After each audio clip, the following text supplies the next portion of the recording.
Hey Dan, how you been? Hey, how's it going? I've actually been better. I'm just getting over pneumonia right now, and I'm in London, Ontario, and it's cold. It's minus 19 degrees Celsius. I don't know what that is in Fahrenheit, but it's cold. Wow, that is freezing. Yeah, Not going it's like outside cold. anytime soon, right? You are sorry? I say you're not going outside anytime soon, right? Oh no, dude! Like you have to. Like you just have to go. Yeah, I don't know. Well, I've been out a couple of times. I'm not walking anywhere. Put it that way. I've been in cars, so it's not too bad. Okay. Yeah, blast the heaters, right? Yeah, oh, yeah, absolutely. Like it's the cold air. It's so harsh. Like, but it's beautiful at the same time, so I can't complain. Yeah, that's great though. Is it snowing? Is it snowing? Yes, it's like it's always snowing.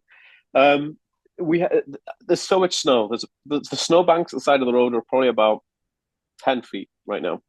Wow, that's so amazing. No, I love the snow. I wish it snowed here where I am in Vegas. Oh yeah, I do. I like snow, but like I'm not a fan of like bad weather. But snow's better than rain and wind, right? So, Yeah, exactly. That's true. So, what would you like to share about your autism journey with others? one of the things I think is probably that for years, well, like obviously I was diagnosed when I was 26 years old, right? So I had so many years of undiagnosed mayhem, and the whole time I just kept thinking to myself like, oh, I'm this, that, and the other. I'm not capable. I'm not no good at this. And maybe I'm like, because you feel different, right? You feel different in yourself, and you know that you're different to other kids, or you know you're different to other people. And growing up, I was always kind of like I felt ostracized in society, and I thought, oh man, I'm just a massive freak, right? I know it's kind of a taboo word and a trigger word for a lot of people, but it's how I felt. But then, what's really interesting is that when I had the diagnosis, we said, oh no, it's autism. It's like it's something that happens. It's how your brain fits together. I'm like, dude, like that's cool. So I stopped worrying about the fact that I was different, right? And I started like really homing in on the things that I was ace at. And like I've always been good at like robotics and analytical different things and engineering and stuff like that and electronics. But since then, I kind of put my mind to it and was like, I could pretty much do anything that I put my mind to. And so I've completed a degree in chemistry and I've grown like an online empire, which is fire. Like I'm like, whoa. So to me, it was kind of like I wish I'd had less self doubt growing up. I guess it made me who I am, but at the Mhm. same time, um, I never slept on opportunities. Like I was a fan of like I used MySpace and GeoCities, but way back in the day, right? So I've always been an online kind of dude.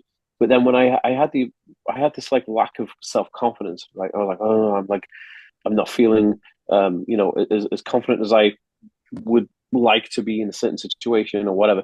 And so, in terms of my personal story, after having an autism diagnosis, it kind of allows you to let go of those things that you doubted yourself on and become way more confident, right? Which I love. Yeah, exactly. That is true. Yeah. I mean, I've noticed that a lot with it the autism kind of brings out like certain confidence in other people. And Yeah, what would you say is like your I know yeah, we were discussing this earlier, but just so everyone else could know kind of like what is your level? Like what do they kind of diagnose you as? yeah, sure. So I was first diagnosed in 2013 with Asperger syndrome. A lot of people got an issue with the term Asperger syndrome. I don't. I think it's a fine term to use. They since took the term out of the IDC and the DSM-5 criteria when diagnosing people. They're the manuals that they use to diagnose people. So just after 2013, they took those away and replaced it with ASD levels. And it was because in the United States, healthcare companies were like, hey, Asperger just doesn't say autism, so you can't get autism therapy. And insurance companies were being like just difficult about it. So to kind of make it all easier, they said, okay, it's just autism spectrum disorder level 1, 2, or 3, or 1, 2, sorry. And with Asperger syndrome, that became ASD level 1.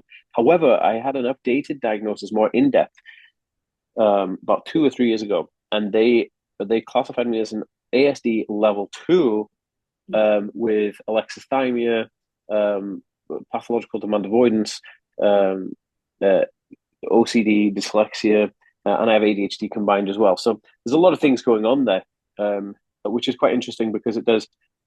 When you faction it out, it becomes like, oh, it's like a stack, it's like a Scooby Doo sandwich of stuff. But like Yeah. when you think about when they're in play, it becomes more about like, oh yeah, I recognize those traits within myself. So it's less about kind of like a collection of diagnoses, more of like a it's explaining how you are as a person, and that's actually fascinating. Really is. Yeah, it is actually interesting how all that comes into play and how you realize it like once you do more research and everything, you're like, oh, okay, yeah, this is what's Yeah, going on. This is why I feel this way. This is why I'm acting this way. And so it yeah, does actually, I think, for some people that get diagnosis late and some people that get early diagnosis. yeah. I mean, like, and I think a lot of the time, people now that they don't get diagnosed Asperger syndrome a lot, but a lot of people like will kind of relate to that because of the way that they think about it. Because think about this: when you say something like "I'm autistic," kind of say you get that stupid answer like, "Oh, you don't look autistic," like it's supposed to have kind of like a sign that comes with it, And Yeah. but then what they're actually saying is, "Hey, when I see autism in children or certain children who I know of, uh, they they are way less able to function in typical life, right? Whereas you seem more advanced. And so when you use the term Asperger syndrome, we say, "Oh, I've got Asperger's," they're like, "Oh, okay, yeah, that kind of makes sense. I understand that." Right. So Mhm. it's a really interesting way to kind of like uh, pigeonhole where you lay in terms of your ability for the layman to understand. Yeah, that is true. I didn't think of it that way. Yeah, that is very true. Yeah. How you doing it? And so what would you say like what do you have any like tips or advice for people that are on the spectrum, that have really like just got diagnosed or that are, like going through the whole situation and everything else? Yeah. Okay. So like if you're say you're a person who hasn't been diagnosed yet and you resonate with the kind of triad of impairment as they call it, all the traits and common characteristics of autism, and you know that you're different, right? Mhm. It's always best to be as open, honest, and vulnerable as possible when going through that process because they're going to find out the most about you. Because it may not be autism, it could be something else. It could be autism and ADHD or OCD. It could be a whole host of things. The only way that the clinician is going to be able to assess you appropriately is by you being vulnerable and open to saying, yeah, I do struggle with these, and yeah, I do have depression, and maybe I do have bad thoughts and demons. You have to talk about those things and really be as honest as possible about yourself. That's the only way you're going to be able to home in on what is actually happening in you and how you can find the appropriate kind of method of therapy or medication or a collaboration of both. Yeah. But I will say this: no matter if you're diagnosed now or you're waiting to be diagnosed, if you're an autistic person, you have way more potential than you could ever imagine. Actually, you have so much potential that you are resilient to most things. And I'll put this in perspective. Think about where you are in life, okay? Your genes, who you are, your DNA that makes you up, has survived 2 world wars. It's survived the Great Plagues, the Spanish flu, cavemen, ice ages, saber-toothed tigers, glacial issues, hominids, hunter-gatherers dying out, different types of diseases, COVID. You're still here. You're still resilient. That's some crazy good DNA, right? God wants you right here, right now. So you have a purpose. And the odds of you being alive is 400 trillion to 1. They're crazy odds. The fact that you're here is a miracle. Never Yeah. forget that. You're absolutely bang on the money. You're right here and you have an impact to make. So go out and do it. No matter if you're diagnosed now or you're diagnosed later or you're waiting or you think there's anything less of yourself, never think anything other than you're awesome. You can do anything. That is very true. Yeah, I didn't think of that. That is that is quite a journey that we all have been Yeah. on. Yeah. It's fun though. It's fun to think that back because you don't actually think of that kind of stuff. Like, when you're, living life, you don't think about, oh wow, yeah, I actually went through our generations have gone through all this, and it Yeah. is Yeah. like, and then also like, sorry about that. Yeah. It's Sorry, crazy, isn't it? but yeah, I mean, so that's amazing that you brought that up, and I'm glad you did. I mean, because we are all amazing human beings, and we all just got to give ourselves grace, for what we 100%. how we come about, how we are now. So Yeah. I agree. And would you say like what would you say it's like one of your proudest moments? Like, do you have like like I call it like a superpower, like our, autism is kind of like a superpower because it's like, we're it kind of gives you like more of a like strength in different areas, I think, and than typical. It, yeah. No, it absolutely does. Like autism, like a lot of people get offended when I say autism is a superpower. But what I think the best terminology to use is autism sometimes is a superpower, or autism can be a superpower, but also can be a pain in the neck Yeah, because there's so many things that I'm like, yeah, I wish this wasn't happening. But like yeah, but there's so many things where I'm like, wow, and I'll give you a couple of instances. I managed to do look, I left school with no qualifications. High school sucked. I left school with no qualifications. I didn't have any support in high school. It sucked. But Mhm. since leaving high school with no qualifications, I was able to, I have a bachelor's degree in chemistry, which from a UK university, right, which is kind of like the top ones. I was accepted to do a master's in environmental science, and I was going to do a PhD in chemistry, but they closed the thing down, which was crazy, thinking that like I left school no qualifications, and I was able to do chemistry, which is every type of science you can think of, all rolled into one. But one of my proudest moments has to be when I started doing my YouTube channel. I was like obsessed with watching channels about how to grow channels. How do you become successful on YouTube? How do you do the things that are going to really make your YouTube channel grow and all these things? And I remember watching a channel called Video Influencers, run by Think Media, and they were interviewing experts on YouTube optimization and growth strategies. And I used to stay up all night until about 3 o'clock in the morning watching all these videos. And then I optimized my YouTube channel, and I managed to grow. Within 1 year. I went from like, I think it was like 20,000 to 100,000 subscribers within a year. And I found myself with like January 2018, I was watching these videos of all these influencers. I wish I was like these on Think Media's channel, Video Influencers. Then in June 2018, so a few short months later, I found myself being invited to VidCon in Los Angeles by YouTube, and I was wined and dined and interviewed and stuff. And then when I was there, Video Influencers, that YouTube channel I was watching, interviewed me on how I grew my channel so quickly. So I came Wow. from watching people aspiring to be like, wow. So being on that channel, go and find it right now. If you type in that Aspie World Video Influencers on YouTube, you'll find that interview of me in Anaheim. And it's crazy. Like it was like a crazy surreal moment. I was like, whoa, like anything is possible. You just gotta go, all right, I'm gonna do it. And just do Exactly. it. Absolutely just nail it. Yeah. Yeah, I mean, you have accomplished a lot. I mean, because I've been following you on YouTube. That's actually where I found you. But then we actually connected on TikTok, We did, and yeah. but I've been like following you a little bit and watching some of your videos and everything else. And I'm just like, and then when I saw you on TikTok and how I don't know if you mentioned this to a lot of people, but you're a singer too, right? A band. You're in a band and everything else. You have your own band Yeah, going on. I do, yeah. Yeah, I'm a multi-musician. So when I was in high school, I used to play a lot of video games. Like, I mean, a lot of video games. And then I ditched video games and I replaced it with being obsessed with learning to play instruments. So I'm a multi-musician, play a lot of different instruments.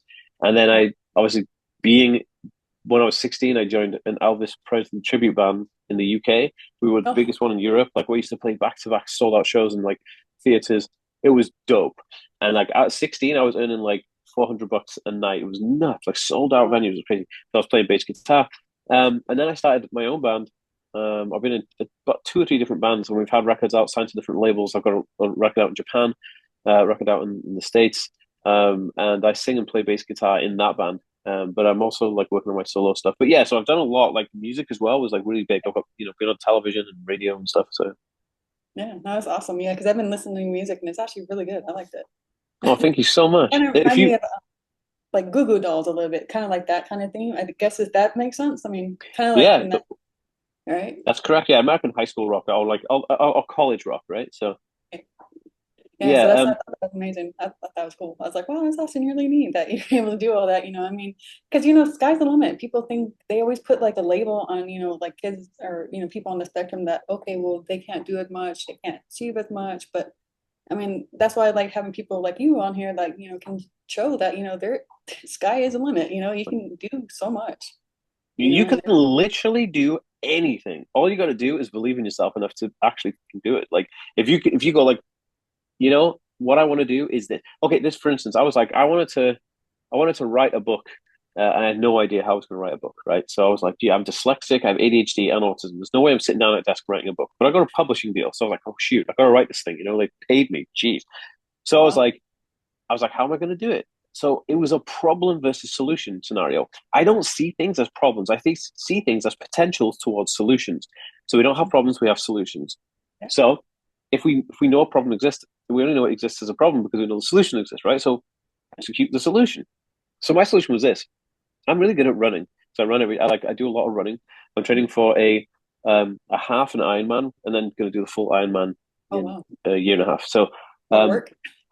yeah, it's crazy. I love running, so it's not too bad. But swimming, and I love swimming and cycling. Yeah. But I was like, I'm good at running.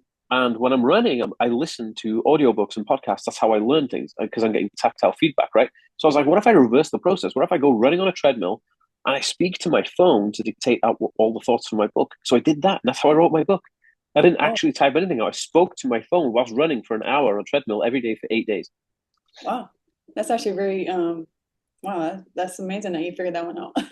Yeah. Yeah, So you're an audio learner. So basically you can listen when you hear people and hear things, you can actually learn from that. Yeah, that's visual. correct. What about the visual? Is that also like something helpful for you, or does it not really, does it kind of confuse you more? No, visuals, it depends. It's hard to explain. Like visuals, if I want to see like how to like a walkthrough of using an app, I can do that. But learning like lectures wise, it's all audio for me. Hmm, okay, that's interesting. Yeah, because I'm Yeah, still learning. Like my son, I think he's both. I think he's audio and visual learner because he can catch on to thing on certain things. It depends. Like sometimes he like visual, he can hear like everything. Like when I talk to him, that's how I taught him how to read. Taught him how to, do certain things, comprehension and stuff like that. But then mm. also visual though, he helps with like quizzes and stuff like that. He has to see what it is, but then also he can hear it and know what it is. So it's like really hard, really confusing. Like you just got to learn how to different work different little ways and see which way works. Yeah. I think um, one of the most interesting things is when I'm listening to audiobooks or podcasts or lectures, I have to speed them up. So I speed them Mhm. 2 times the speed so I can hear them faster because my brain's going too fast, right? So when it's slower, it doesn't go in because I'm like, it, it's Yeah. it's it's lagging. A friend of mine, Temple Grandin, she's got a few books out on autism, and or Dr. Temple Grandin, and she has one about visual learners and all about the learning types. So definitely check that out if you're interested. Oh, yeah. Definitely, I'll check that out. Yeah, because I'm still learning, how to teach my son. Because I always say tell people that my son's teaching me how to teach him. And I learn him how to learn, how to teach him and how to work with him and how his mind works, how his brain works. It's a lot of work because he's very smart. I mean, it's just like always too. I always have to be like 5 steps ahead of him too because he's always thinking, Yeah, thinking, yeah. thinking. So Yeah, it's and that's how it is. That's how it is, right? Like you learn through like the doing process, right? So if you do life, you learn how to deal with it the best you can, and I think that's pretty cool. Yes, I mean that's why I actually started this podcast too. Just to help other parents, help other people, help people on the spectrum. It's just like all kinds of different things. I'm just trying to help out. And then Yeah, definitely. also, did you want to share with the audience who you are? Like, you know, introduce yourself. Yeah, yeah, sure. Okay, so my name is Dan Jones, but my online name or my online handle or pseudonym is the Aspie World, so ASPIE World. And that is like my brand across the board. You can find me on any social media platform at the Aspie World. And one of the things that I do is I offer one-to-one coaching and mixed with like a counseling with people because I'm a qualified counselor as well. And also, if you're really, really interested, you can go to learnautism.net and you can actually enroll in some of the online programs I've created. I've created about 5 or 6 different ones, and they're so good. I love it because I get so much audience feedback from those courses of how to help other people do other things in the future. So if you are interested, definitely check out learnautism.net. Okay, that's great. Yeah, and also, or you don't include a bio too? Did you want to me to include a bio? Because I'm gonna put stuff in the description also, like if you have a Sure, bio to add, and I also do. your links and everything, so people can contact you and Yeah, if anybody wants to reach out to me, you can always email me, dan@theaspieworld.com. So DAN at THEASPIEWORLD.com. Okay, great. And then so is there anything else you'd like to share too? I've got There's a always free, yeah. I've got a free autism life hacks little PDF book that I give out, and you can get it from autismtips.net. If anybody's really interested, you can go get it from there. And you might have seen my book out in the wild. So I've got a publishing deal with Hay House, Penguin, and Paper Street, and you can get my book from Barnes and Noble anyway. It's called Autism for Adults. You might have come across it. Okay. Yeah, I don't think I've seen that yet. Because I know I go on do you have it on Amazon too? It is on Amazon. Yeah, you can get it from Amazon, Autism for Adults. And you can, if you go to autismforadults.com, you can get the Amazon link directly from there. And what's really interesting is that it's kind of like a manual of like me going through from being a kid right up to being an adult and giving actionable takeaway tips at the end of it. So it's really good for parents as well because they can read that and prep for their kids. It's really, really good. Like I had so much fun making the book. Oh, that's great. And are you in the process of making more books? I am, yeah. So there's one book currently underway called um, Autism Parenting for Autistic Parents. So it's really interesting. It's dope. But I've got a whole series of books coming out, and they'll be out within the next few years. There'll be a whole host of them. So yeah, Okay, that's great. Do you have any kids? I didn't even know. I didn't even ask you. I do. So I have two. So it's really interesting. So I have two little boys. So I have one who is 6 and one who is 1.5. And then Oh, my girlfriend, she has three little kitties, and two of those are autistic as well. oh wow. So we've got our work out with us all five kids, and Yeah. it's cool. It's really interesting, like the whole process of learning how to be with different kids, multiple times, is really interesting. And I think that because my girlfriend, she's also autistic, right? Mhm. So she has the same diagnosis as me, actually. So, and it's fascinating. It's actually a beautiful thing. Yeah. But it leads to so much good information for people. I'm like, dude, like, so we're gonna start doing like the daily vlogs together, Mhm. um, showing how the difficulties of being an autistic parent and some of the ways in which we help overcome those things. Yeah. No, that's great. I'm glad you did that. And you're doing that. And you said that so your two boys, are they on the spectrum or are they or do you not know yet? Well, one of them is only 1.5, so he's a bit too young to even know. He seems to be like he's got no areas of concern. But with my eldest, he has he's got like sensory aversion with noise. He has to go to school with headphones on. The ear protectors. He's got AFRID, which is like an extreme eating issue. Like he has very limited, and then also hypermobility. So all of these lead to some really interesting characteristics. We haven't had him clinically assessed yet, and so we're going to see how it goes. I mean, who knows? Okay, that's great though. I mean, that's good though. I mean, at least you kind of know what to look for, for your 100%. And that's the thing, like and he's got the best kind of like guide to help him, like so if he is on the spectrum, then I can help him through most of those things, and I'll know how he feels about things, which is super dope. Yeah, no, that's awesome. That's great. I'm glad you're able to do that and you helped him out with that. And was he do you mind if I ask, I mean, is he speaking? I mean, is he speech delay or anything like that, or does he good or did he still No, talk? he No, he's bilingual. So I live. I have two places that I live. I live in Wales in the United Kingdom, and I live in Ontario in Canada. And when I'm in Wales, that's when my two boys live in Wales with Mhm. their mother, my ex partner, and so my two boys are bilinguals, so they speak Welsh and English. Oh wow. That's Yeah, great. Yeah, because that's very interesting when you actually get your little ones to actually do that, different languages. That's yeah, not yeah. No, it's not easy, but it's cool because it goes to a Welsh school. But it's funny. My partner here. She's currently living here in Ontario because she teaches dentistry here.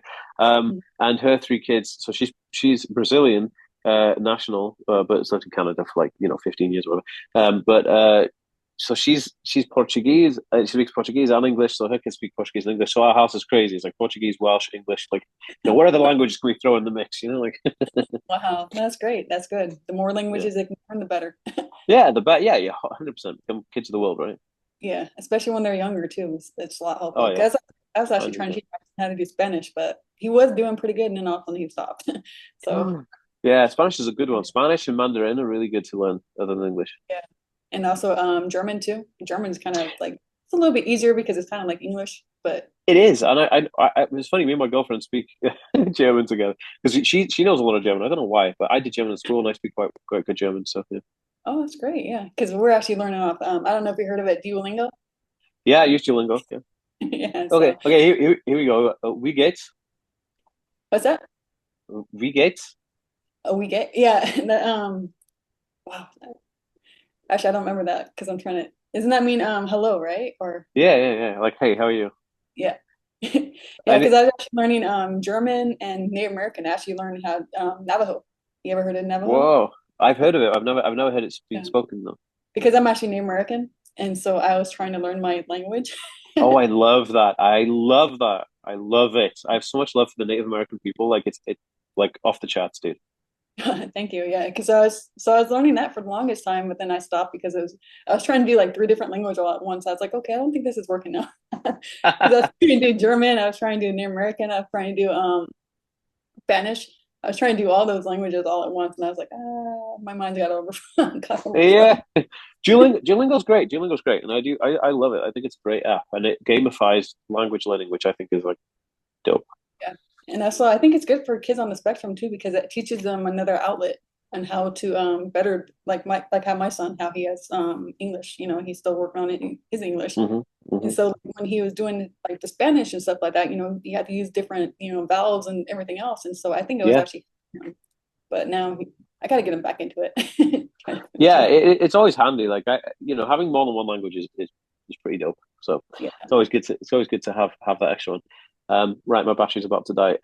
Okay. Yeah, I know you mentioned that earlier. Sorry about that. No, no, it's all good. At the wrong time. But thank you for being a guest. And also, of course, you're always welcome to come back, because Pleasure. we I'd have love more to. to. Yeah, I'd love to. Let's do something else, and I'll email me and I'll send you my bio. Okay, yeah, that'd be great. Amazing. And then so I guess we'll leave it here because I know my thing's about to cut off too for a minute, a few minutes. Okay, perfect. All right, talk to you later. Okay, all right, take care. Bye bye, mate. Bye bye.